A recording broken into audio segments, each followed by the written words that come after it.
A seguir, a palavra com o Reverendo Miguel Lopes. Lucas 9, 51. Começa assim: e aconteceu que ao se completar os dias em que seria elevado ao céu, Jesus manifestou no semblante a firme resolução de ir para Jerusalém. Então já está no finalzinho ali, né? Ele determinou, no semblante a firme resolução de ir para Jerusalém, e enviou mensageiros que fossem na frente. Indo eles, entraram numa aldeia de samaritanos para lhe preparar pousada, mas não o receberam, porque o aspecto dele era de quem decisivamente ia para Jerusalém. Então o foco de Jesus era Jerusalém aqui, Vendo isso, os discípulos Tiago e João perguntaram: Senhor, quer que mandemos descer fogo do céu para os consumir? Mas Jesus, voltando-se, os repreendeu e seguiram para outra aldeia. Então, na verdade, Jesus aqui está indo para Jerusalém. Então a gente começa nesse propósito aqui, entendendo que ele está indo para Jerusalém. Agora nós vamos lá para o 10. Ainda no 10, a gente vai ver que depois ele envia os 70 para ir de aldeia em aldeia, preparando para ele chegar, tá? Ele não falou aqui atrás?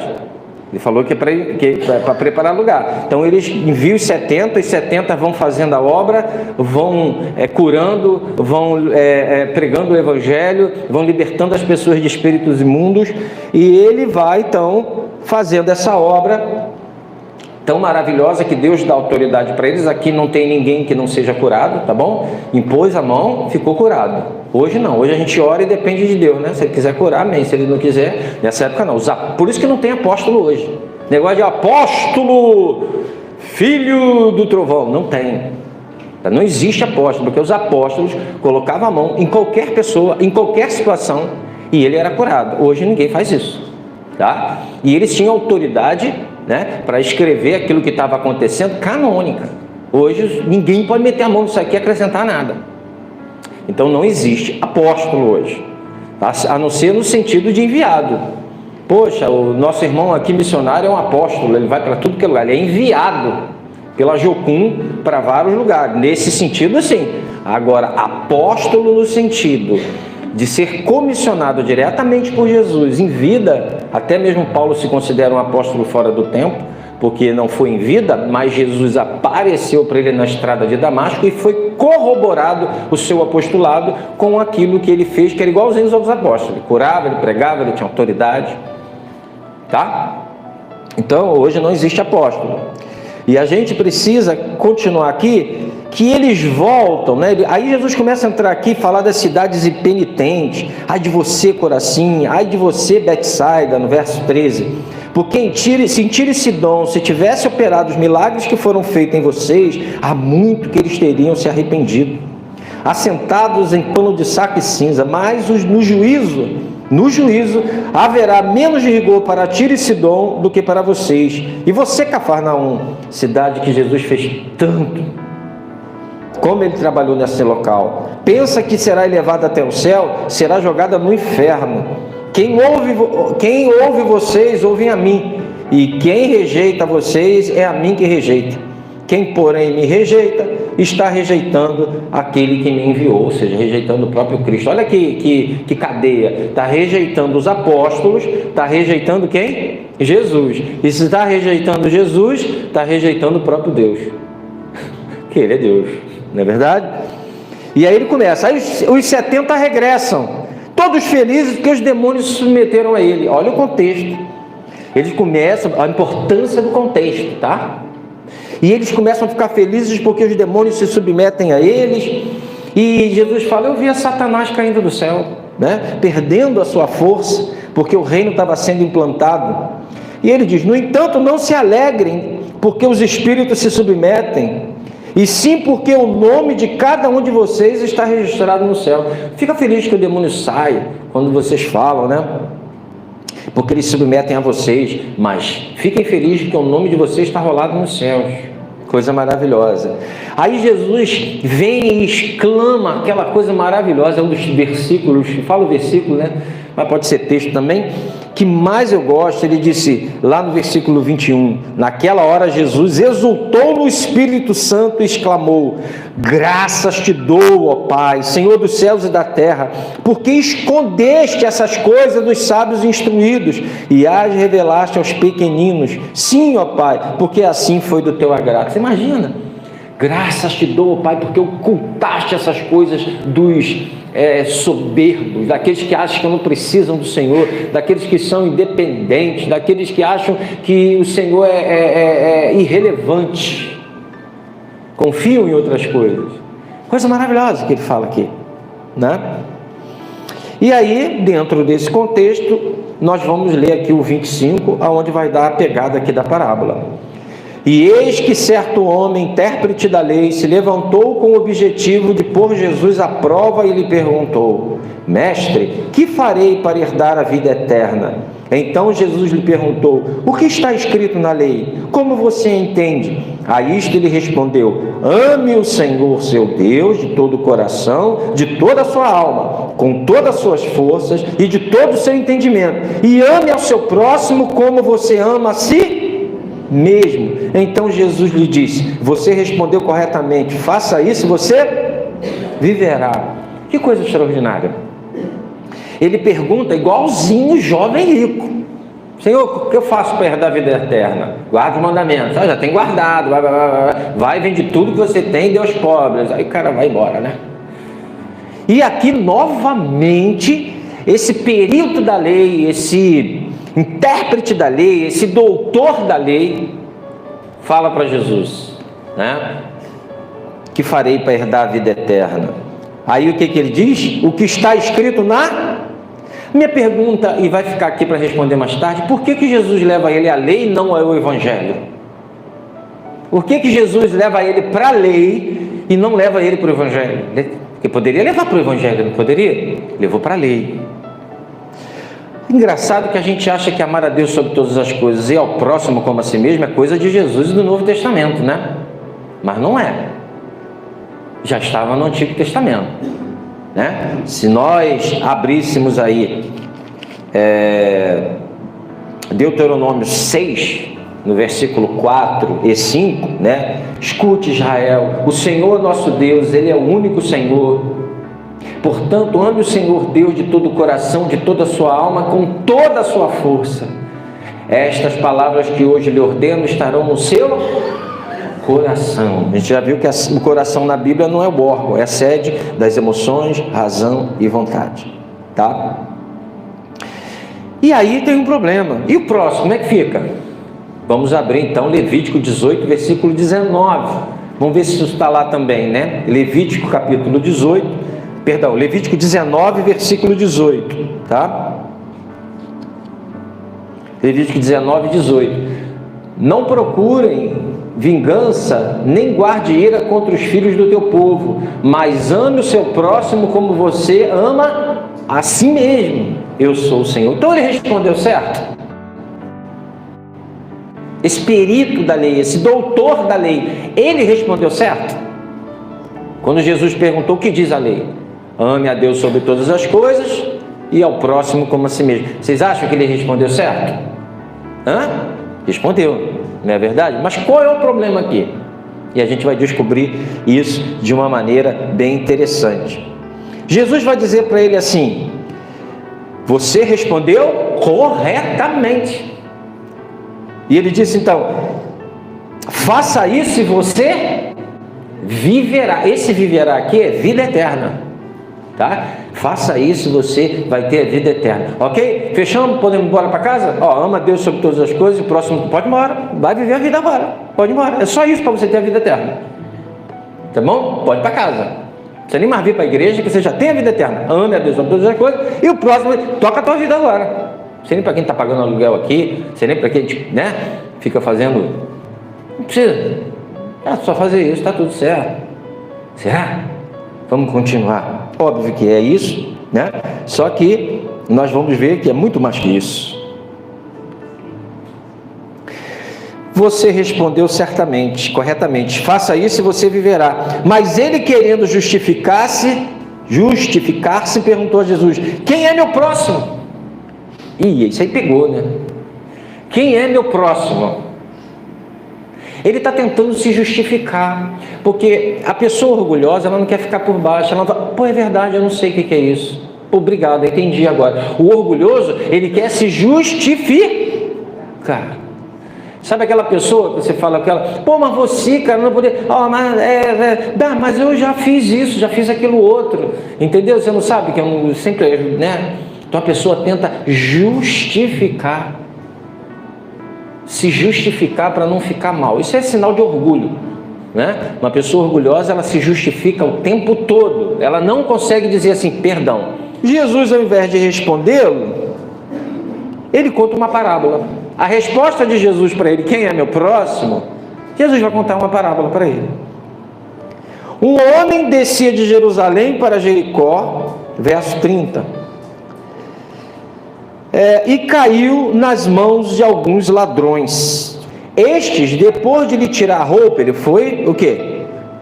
Caiu nas mãos de alguns ladrões. Estes, depois de lhe tirar a roupa e lhe causar muitos ferimentos, retiraram-se, deixando semi-morto. Por casualidade, um sacerdote estava descendo por aquele mesmo caminho e, vendo aquele homem, passou de largo.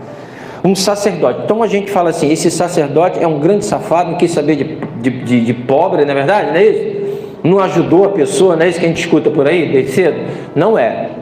Um sacerdote vendo um cara semi-morto, caído, nu, sem saber nem qual era a nacionalidade dele, não podia tocar no corpo. Ele ficaria o quê? Impuro.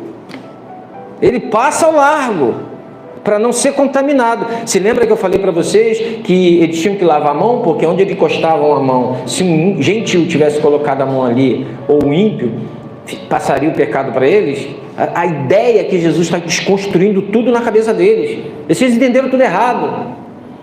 E agora eles aqui eles estão achando que cumprir a lei que está escrito na palavra é superior a salvar uma vida. Não, a Bíblia diz isso, então não vamos salvar não, porque a palavra diz isso. É por isso que eles não compreendem quando Jesus, no dia de sábado, manda os apóstolos colherem no campo, porque estavam com fome. Mas na lei, no dia, vamos cumprir a lei diz, a vida é mais importante. E isso é um dilema que a gente tem que resolver na nossa cabeça quanto mais rápido possível. Tá?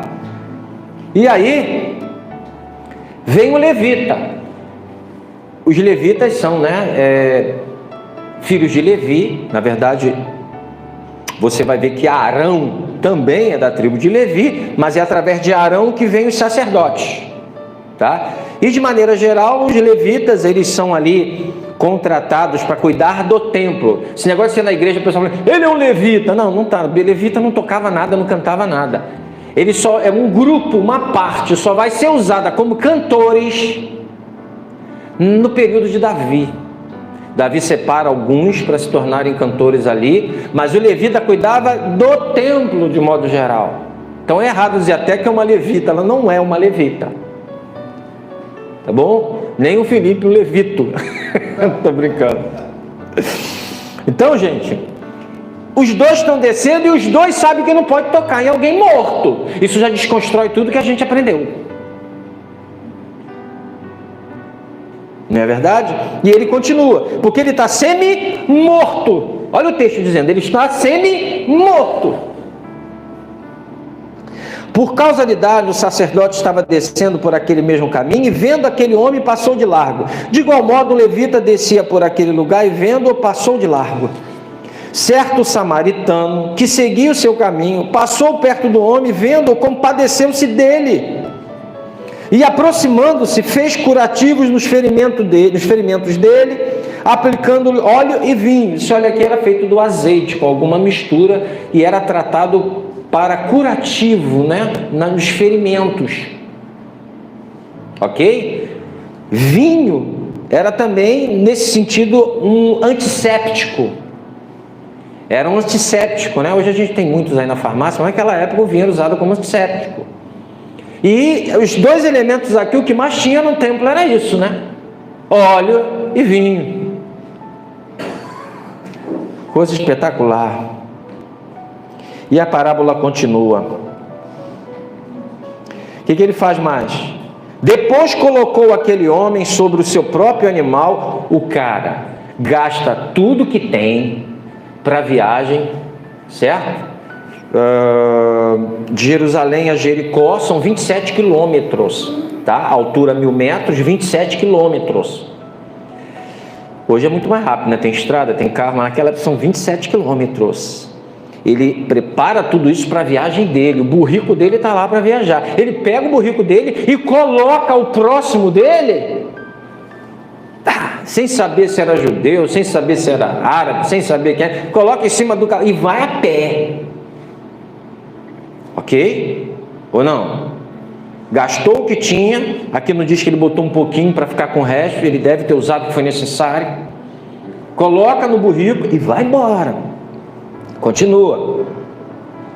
Levou-o para uma hospedaria e tratou dele. No dia seguinte separou 2 denários e os entregou ao hospedeiro. O que são denários? É a moeda que vale um dia inteiro de trabalho. É um diarista hoje. Seria talvez hoje aqui no Brasil, dependendo da diária, uns R$200, né? 150?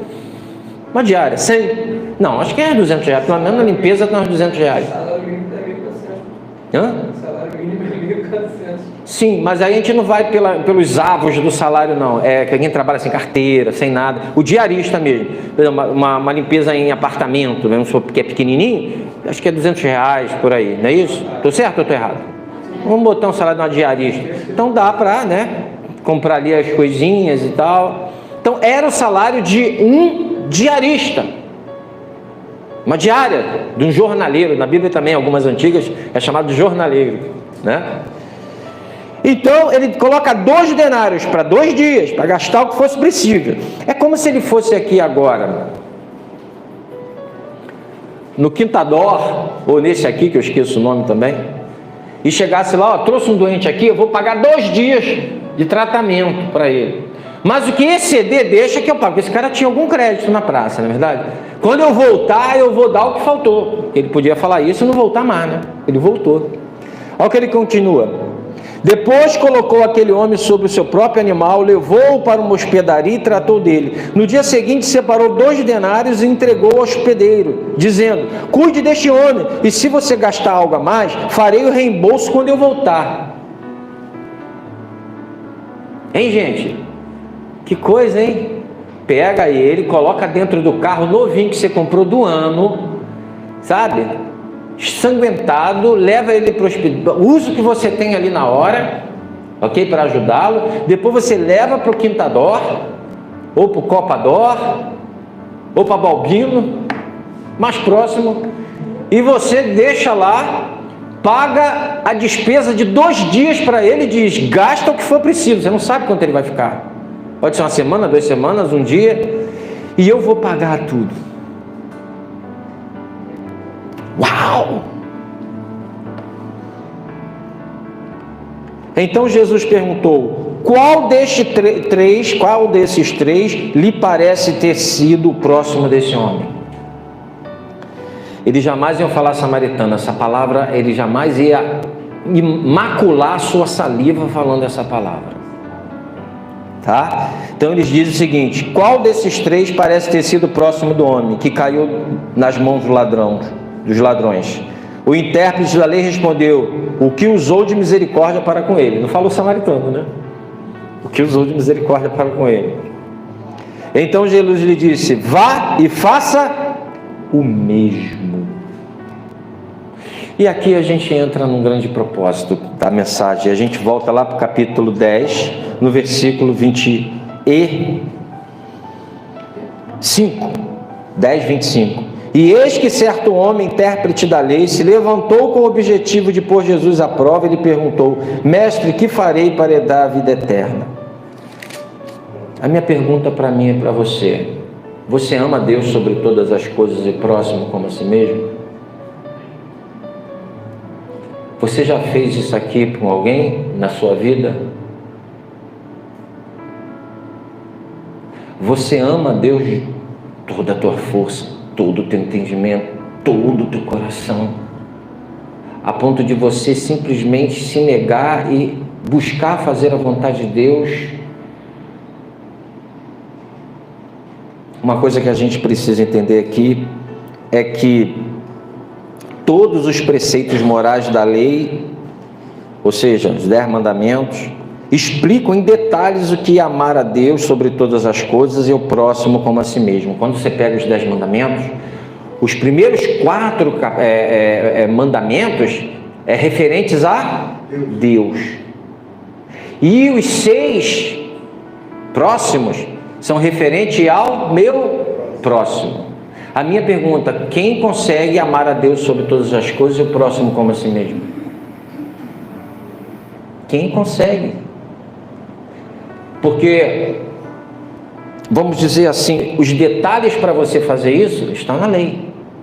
Os 10 mandamentos, 4 primeiros com Deus, 6 restantes com o próximo. Você mesmo depois de convertido, nascido do alto, você cumpre os 10 mandamentos? Tem que ser de maneira perfeita. Quem consegue? O que Jesus está fazendo com esse samaritano? Por que ele joga ele para a lei? Para ele ver que a lei, ela não pode te salvar, ela te condena. Tiago vai dizer: se você guardar toda a lei, quase toda a lei, mas cair numa só, você é culpado de tudo. Quem pode se salvar aqui, gente? Quem pode dizer: eu estou salvo porque eu guardo a lei? Eu amo. Gente, preste atenção no que eu quero. O que é guardar a lei, gente? É amar a Deus sobre todas as coisas e o próximo como a si mesmo. Diga para o irmão que está do teu lado, quase com sono, que levantou às 8 da manhã para vir louvar. Diz assim para ele: o que é guardar a lei? Aí ele vai responder para você. E ele vai responder para você: é amar a Deus sobre todas as coisas. Pergunta de novo: o que é guardar a lei?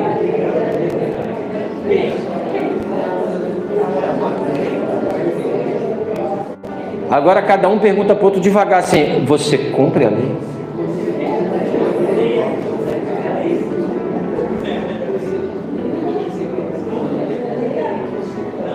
A minha pergunta para você agora, a minha pergunta para vocês: ninguém consegue cumprir a lei. Não preciso de alguém para cumprir essa lei? Quem é que pôde cumprir tudo ipsis literis, do A a Z? Jesus veio nesse mundo cumprir a lei no meu e no seu lugar. Jesus não está jogando ele para a lei sem nenhum objetivo. Jesus podia jogar ele para si mesmo. O que Jesus quer é que eles olhem para Jesus: eu sou o caminho, a verdade e a vida. Ninguém vai ao Pai senão por mim. Não é pela lei, porque ninguém consegue guardar a lei. Glória a Deus. Abra, por favor, Romanos 3:20 e você vai ver isso. Eu quero que você grave isso. Amar a Deus e ao próximo como a si mesmo é guardar toda a lei. E você não consegue.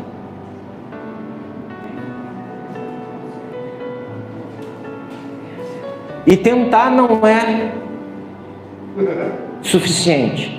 Para ser salvo, você tem que guardar a lei de maneira perfeita. Seja perfeito como perfeito é o vosso Pai Celeste.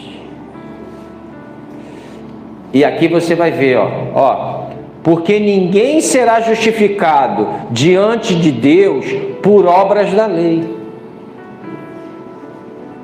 Vamos falar comigo de novo? Ninguém será justificado diante de Deus por obras da lei. Pois pela lei vem o pleno conhecimento do pecado. Está lá, tendo uma vida fora da palavra de Deus, dando falso testemunho, mentindo. O pai precisando não ajuda, cobiçando a casa, o carro, o boi, não é verdade? Colocando muitas vezes a namorada, o filho, o carro em primeiro lugar do que Deus. Então não ama Deus sobre todas as coisas, não ama. Jesus falou: se vocês amarem mais pai, mãe, filho, irmão, irmã, mais do que a mim, vocês não são dignos de mim. Uau! Eu estou pensando que esse negócio de religião é uma coisa só para eu me sentir bem. Eu saio assim para a semana bem cheio de energias positivas. Mas esse negócio é sério, tem compromisso com Deus. Jesus não chamou pessoa para dar energia positiva durante a semana, não. Ele te chamou para você se arrepender. Porque você não consegue amar a Deus sobre todas as coisas, nem muito menos amar o próximo como a si mesmo. O máximo que você faz muitas vezes é mandar um dinheirinho para as enchentes que aconteceu lá, é ajudar uma pessoa com alguma coisa. Eu quero ver você abrir a porta da sua casa, colocar alguém lá no cômodozinho, tratar dele, levar ele para o hospital, deixar o que você tem muitas vezes reservado para você para ajudar teu próximo. Ninguém faz isso, a começar pelo pastor que fala com vocês.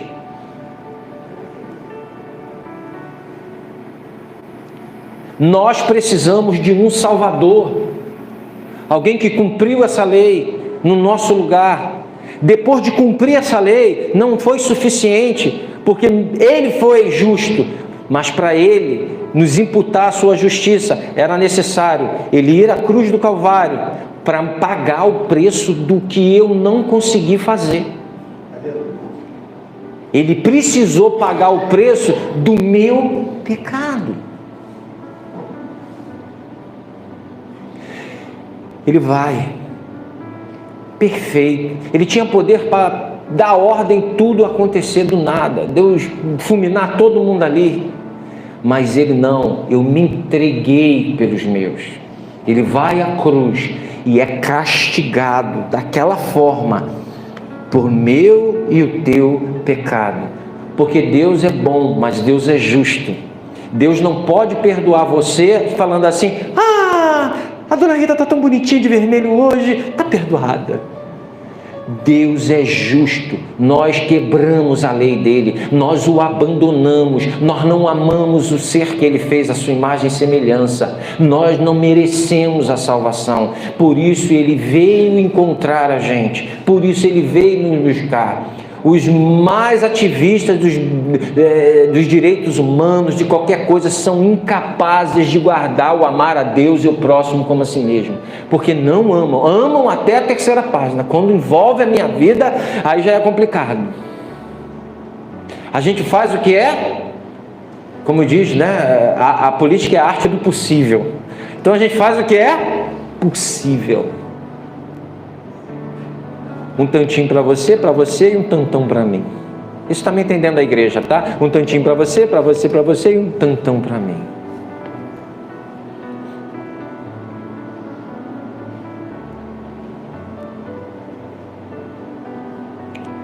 Ninguém consegue amar o próximo como Deus quer. Então, para de achar que Deus está achando você maravilhoso porque você está... Não, faça. Mas isso só vai ter valor para Deus quando você passar pela cruz, se arrepender, se esvaziar, nascer de novo, ter o Espírito Santo dentro de você. Aí as suas obras serão para a glória de Deus e não mais porque você acha que a humanidade tem que estar assim ou tem que estar assada. É legal você achar isso, entendeu? Salve as baleias. Porém, nada disso vai te salvar. As suas obras fora de Cristo são trapos de imundície, porque elas são feitas no orgulho. Eu faço isso, eu faço aquilo, eu cuido de não sei quem, eu ligo para não sei quem, eu faço. Parece o publicano e o fariseu subindo, né, para orar. Sim, obrigado porque eu guardo o sábado, obrigado porque eu dou o dízimo, obrigado porque eu faço isso, obrigado porque eu vou à igreja, obrigado não. E o publicano, o que ele falou, gente? Senhor, não tenho condições nem de levantar minha cabeça de tão pecador que eu sou. O que Jesus falou? Qual dos dois desceu justificado? O que não teve coragem nem de pedir nada, que levantou assim: eu sou pecador, desceu, esse desceu justificado. O que Jesus está querendo ensinar nessa parábola é que para você ganhar a vida eterna, tu tem que fazer como o samaritano da palavra, tá? Não vem querer que o samaritano cumpre, não é isso não. Ele deu o exemplo aqui do samaritano. O que ele está querendo dizer para você é: ninguém consegue cumprir a lei.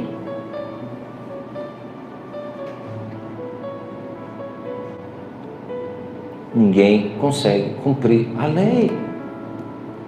Quando você chegar na presença de Deus, você vai chegar e vai falar assim: Deus, eu estou aqui porque eu não matei, não roubei, não adulterei, tá?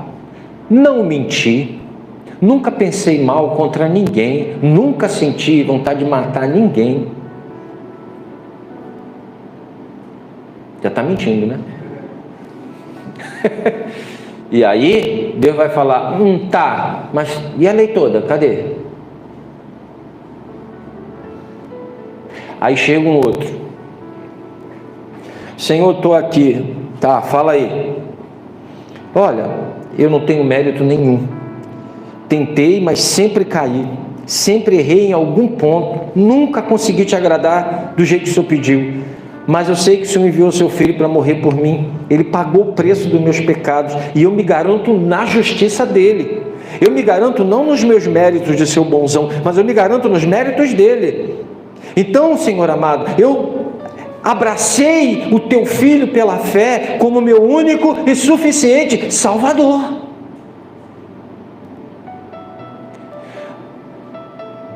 Ah, mas eu ajudei o fulano que estava na rua caído. Nem o samaritano pode se justificar pelo que ele fez.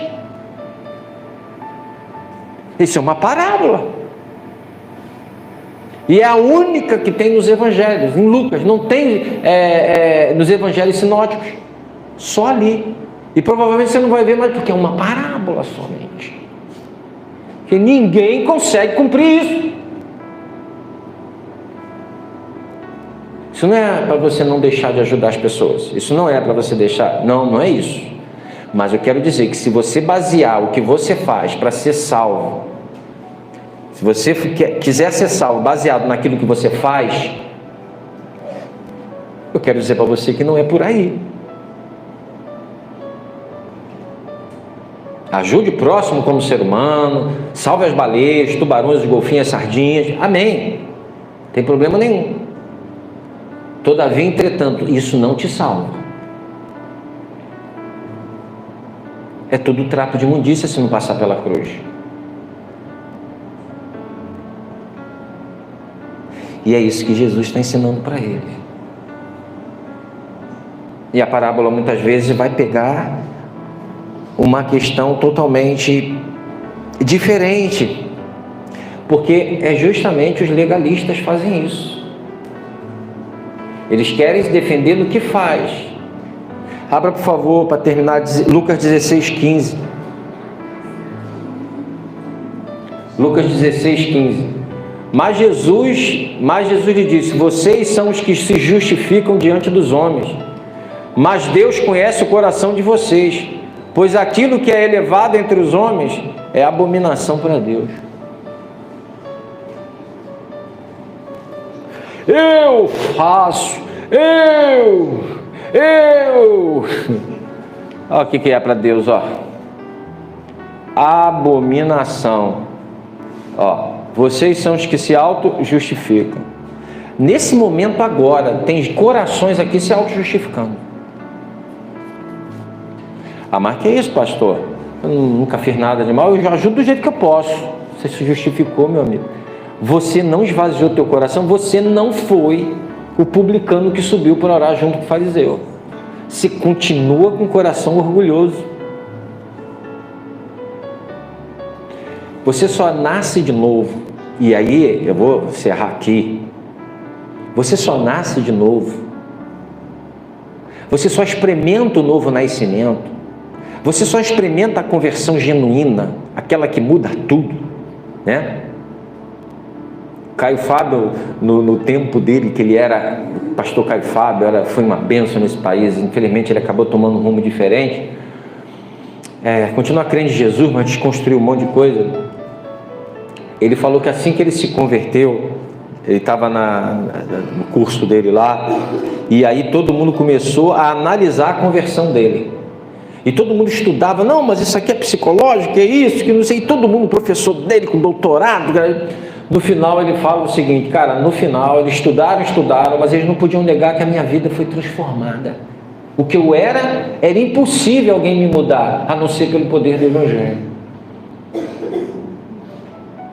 No final do curso, ele batizou toda a classe mais o professor. Só para vocês terem uma ideia. Toda a classe foi batizada, mais o professor. Então, a transformação é inegável. É algo que muda a tua vida. Tu perde mulher, perde filho, perde tudo, continua sem Deus, vai para o inferno. Mas tu não muda, porque o orgulho não deixa. Mas quando o Espírito Santo te toca, ele tira o coração de pedra e coloca o de carne, meu amigo. É a transformação que, meu Deus do céu. E muitos estão dentro da igreja e ainda não experimentaram isso, sabe por quê? Porque ainda estão cheios de si, se justificando. Frequentam a igreja, vão à igreja há 15 anos, há 20 anos, você pergunta, você já nasceu de novo? Você é nova criatura? A explosão do evangelho aconteceu no teu coração? Não. Você vive em novidade de vida? Não, é a mesma vida que eu tive desde que eu nasci.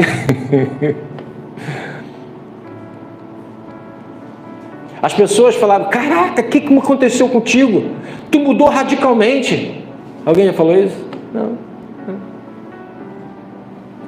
Porque você precisa se esvaziar.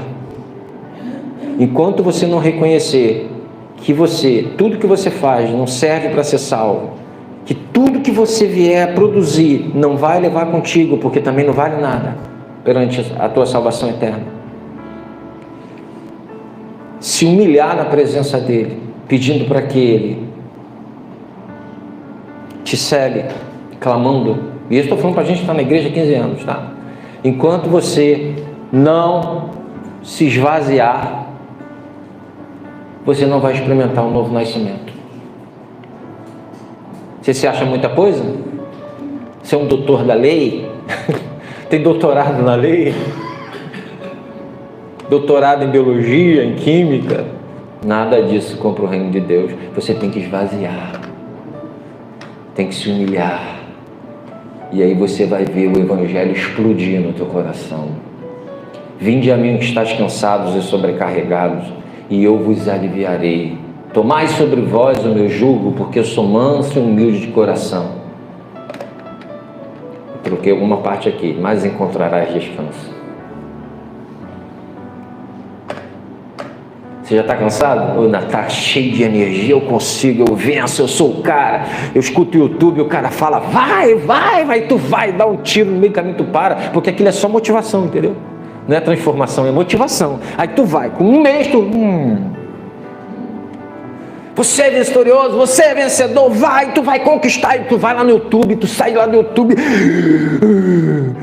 Daqui a pouco, vida, céu.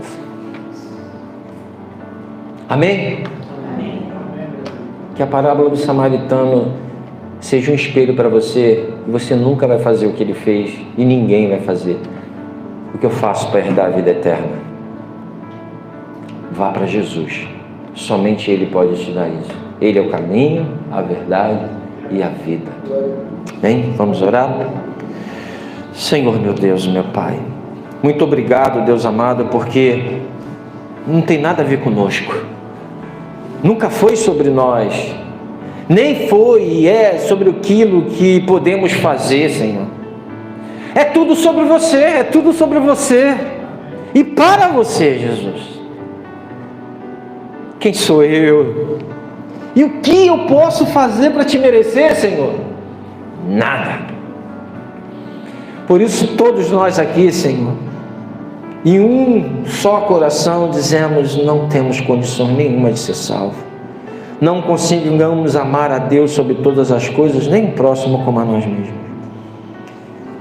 Farinha pouca, meu pirão primeiro. O que sobrar eu dou para alguém. Jesus, tem misericórdia de nós, Senhor. Tem misericórdia da tua igreja, Senhor. Tem misericórdia de mim, Pai. Porque só a tua graça pode nos alcançar, nos regenerar. Ontem ouvi o testemunho de um médico que tu transformou, Jesus.